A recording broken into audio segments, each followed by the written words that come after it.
Bonjour, hello, buenos dias, or whatever language you want to speak in.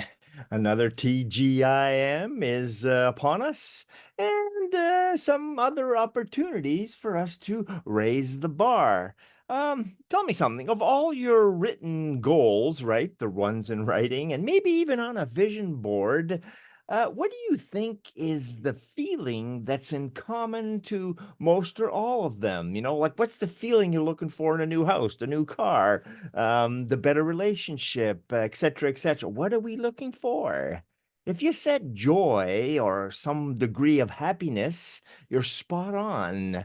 There's actually a range in there. It can be just contentment or it can be pure bliss. It just depends how intense you want this experience to be. Because at the end of the day, all the things we wish for, or hope for, or have goals for is about an experience. It's about a feeling, right? And there's been many studies on how to achieve these feelings. What are good things to be and do so that we can get them more accurately and more persistently and more often, even.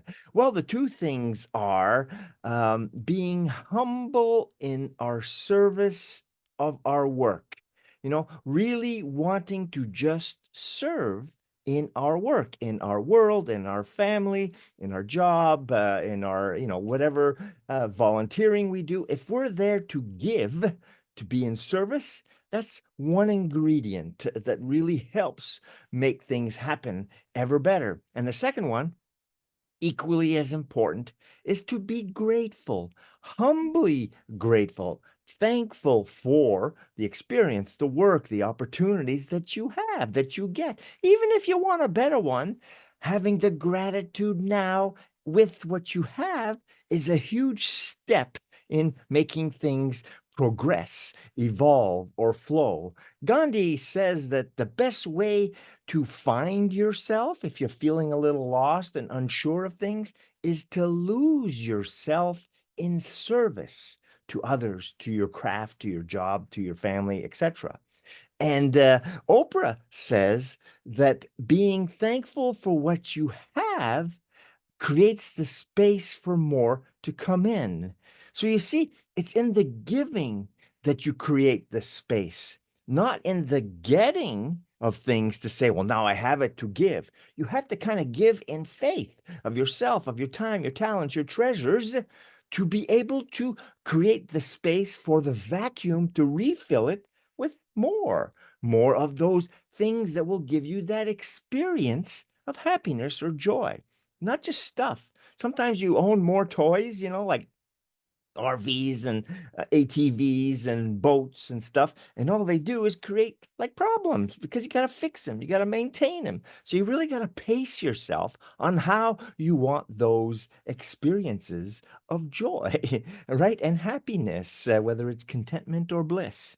So again, the common denominator in all this is making the space for the vacuum to be refilling the things you are searching for, wanting for, making goals for, but to have happiness within it, not just ownership.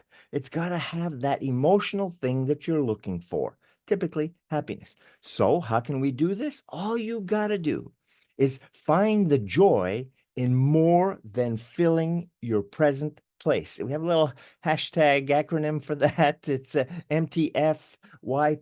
It doesn't really mean much, right? Doesn't sound like much, but more than fill your present place where you are, and it will allow for other things to happen for you. So give first, be second, have what comes, and then do in grateful service. Makes sense? You might want to re-listen to this because it is a little complicated, complex maybe, but really at the end of the day, once you get it, it's really a secret to success, albeit sometimes it's a little patchy and rough road, but you need the rough parts to be able to climb. So, anyways, think about that. Have yourself an awesome day. Keep smiling. The joy, the happiness will come from the smiles we give. Have a great week. Cheers and ciao.